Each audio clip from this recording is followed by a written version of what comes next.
అర్ధరాత్రి అర్జున్ నిద్రలో నుంచి ఒక్కసారిగా లేచాడు. రేవతి నుంచి వచ్చిన ఆ మెసేజ్, అందులోని బెదిరింపులు అతని కళ్ళ ముందు మెదులుతున్నాయి. పక్కన ప్రశాంతంగా నిద్రపోతున్న నందినిని చూశాడు. ఆమె ప్రశాంతతను చెదరగొట్టకుండా మెల్లిగా బెడ్ దిగాడు.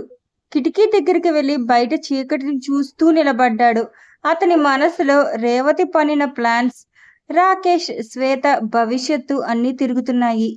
అర్జున్, నిద్ర పట్టలేదా? వెనక నుంచి నందిని గొంతు వినిపించింది. ఆమె కూడా మెలుకుంది. అర్జున్ వెనక్కి తిరిగాడు. నువ్వు కూడా లేచావా? సారీ, నా వల్ల నీ నిద్ర డిస్టర్బెన్స్ అయ్యిందేమో. అతని కళ్ళల్లో ఆందోళన స్పష్టంగా కనిపించింది.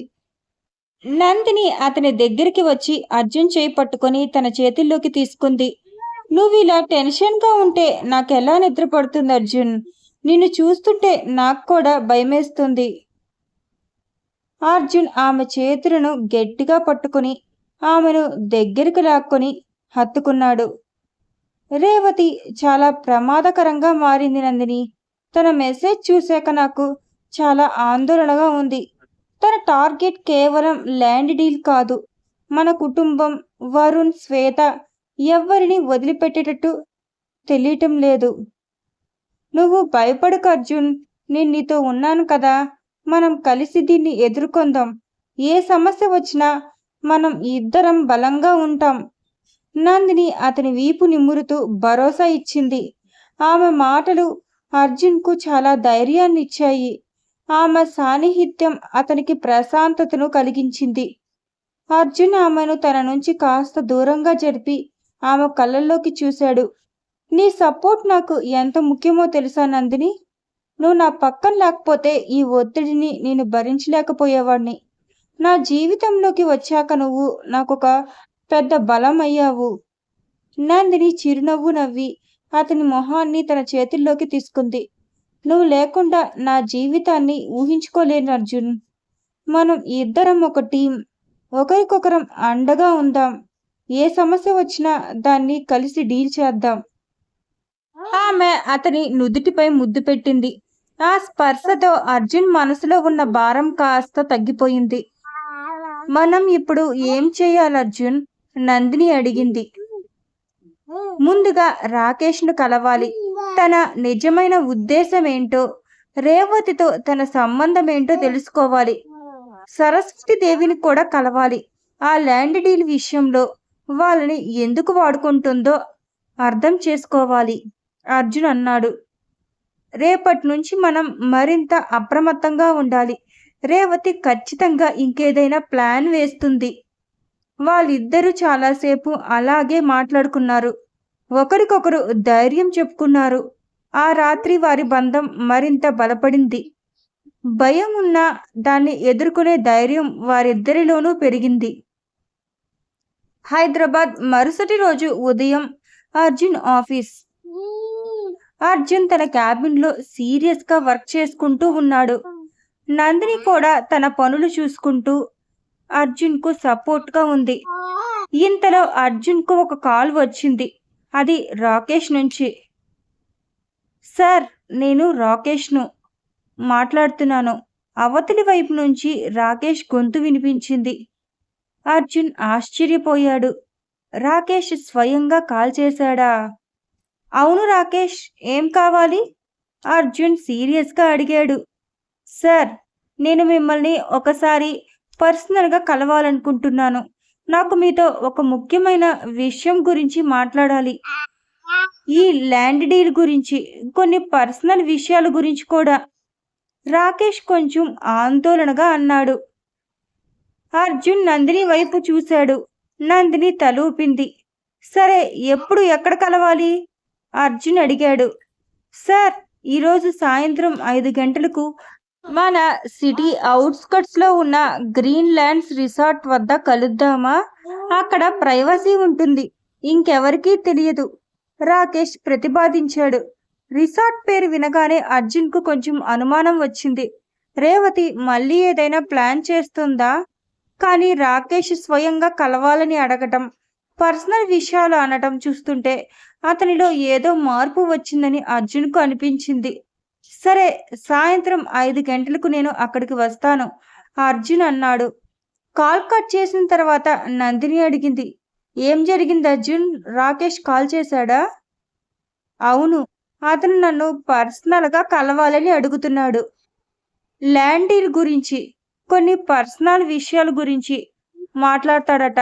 ఈరోజు సాయంత్రం 5 గంటలకు గ్రీన్ ల్యాండ్స్ రిసార్ట్ వద్ద కలవమన్నాడు, అర్జున్ చెప్పాడు.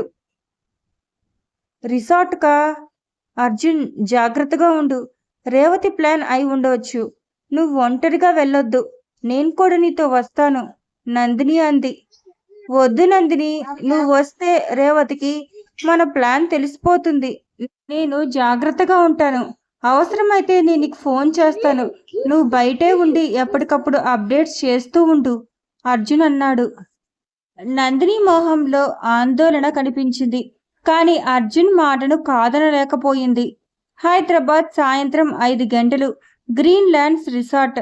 అర్జున్ సరిగ్గా 5 గంటలకు రిసార్ట్కు చేరుకున్నాడు. ఇది సిటీకి దూరంగా చాలా ప్రశాంతంగా, జనసంచారం తక్కువగా ఉండే ప్రాంతం. అర్జున్ కారును పార్క్ చేసి రిసార్ట్ లోపలికి వెళ్ళాడు. రాకేష్ ఒక మూలన ఉన్న టేబుల్ వద్ద కూర్చుని అర్జున్ కోసం ఎదురు చూస్తున్నాడు. రాకేష్ మొహంలో ఆందోళన, అయిష్టత స్పష్టంగా కనిపించాయి. అర్జున్ రాకేష్ దగ్గరికి వెళ్ళి కూర్చున్నాడు. హాయ్ రాకేష్, ఏం మాట్లాడాలి? అర్జున్ డైరెక్ట్గా పాయింట్కి వచ్చాడు.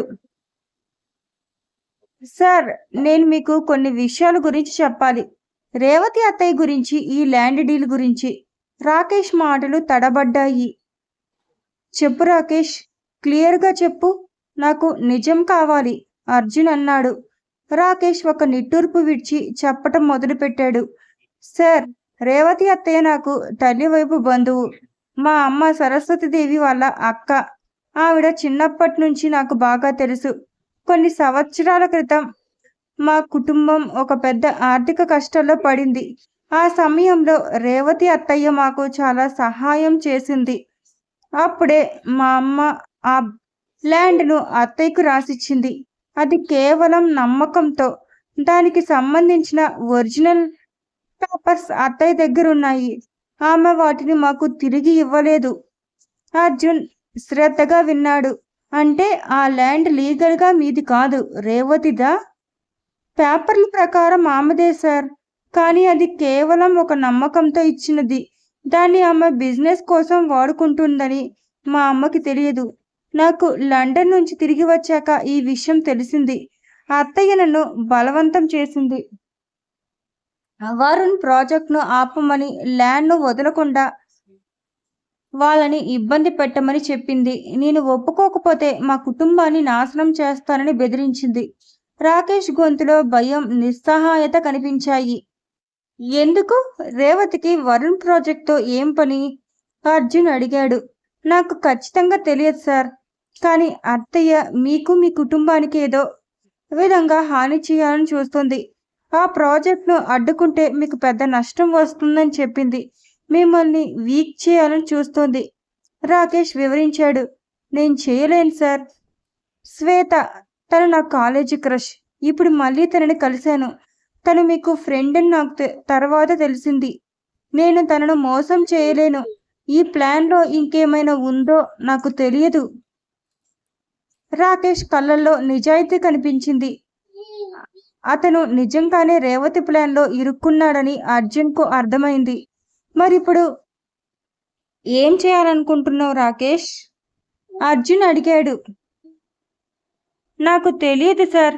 ఒకవైపు మా కుటుంబాన్ని అత్తయ్య బెదిరిస్తుంది, ఇంకోవైపు ఈ ప్లాన్లో నన్ను నేను చూసుకోలేకపోతున్నాను. మా అమ్మకు కూడా అన్యాయం జరగకూడదు. నాకు సహాయం చేయండి సార్. ఈ సమస్య నుంచి ఎలా బయటపడాలో నాకు దారి చూపండి, రాకేష్ అర్జున్ను వేడుకున్నాడు. అర్జున్ కొద్దిసేపు ఆలోచించాడు. ఇది ఊహించిన దానికంటే పెద్ద సమస్య. రేవతి ల్యాండ్ను తన పేరు మీదకు మార్చుకుంది, అది కూడా నమ్మకంతో. ఇప్పుడు రాకేష్ను బెదిరించి తన ప్లాన్లో వాడుకుంటోంది. రాకేష్, నేను నీకు సహాయం చేస్తాను, కానీ నువ్వు నాకు ఒక మాట ఇవ్వాలి. నువ్వు రేవతి అత్తయ్యకు వ్యతిరేకంగా నాకు సహాయం చేయాలి. ఆ ల్యాండ్ పేపర్స్ ఎలా ఆమె దగ్గరికి వెళ్ళాయో, మీ కుటుంబాన్ని ఆమె ఎలా బెదిరించిందో అన్ని విషయాలు నాకు చెప్పాలి. మనం కలిసి ఈ సమస్యను పరిష్కరించాలి. నీ అమ్మకు న్యాయం జరగాలి. వరుణ్ ప్రాజెక్ట్ కూడా ముందుకు వెళ్ళాలి. అర్జున్ స్పష్టంగా చెప్పాడు. రాకేష్ మొహంలో ఆశ చిగురించింది. తప్పకుండా సార్. నేను మీకు పూర్తిగా సహాయం చేస్తాను. నాకు వేరే దారి లేదు అతను అన్నాడు. మంచిది. ప్రస్తుతానికి రేవతి నువ్వు చెప్పినట్టుగానే వింటున్నట్లు నటించు. ఈరోజు మనం కలిసిన విషయం ఆమెకు తెలియకూడదు. నేను నిన్ను ఎప్పుడు సంప్రదిస్తే అప్పుడు నాకు సమాచారం ఇవ్వు. అర్జున్ ప్లాన్ చెప్పాడు. రాకేష్ తలూపాడు. అతనిలో ఒక పెద్ద బరువు దిగినట్టు కనిపించింది. ఇదండి పార్ట్ 12. మీకు కనుక నా వీడియో నచ్చినట్టయితే please like, share, comment and subscribe my channel. Thanks for watching my video.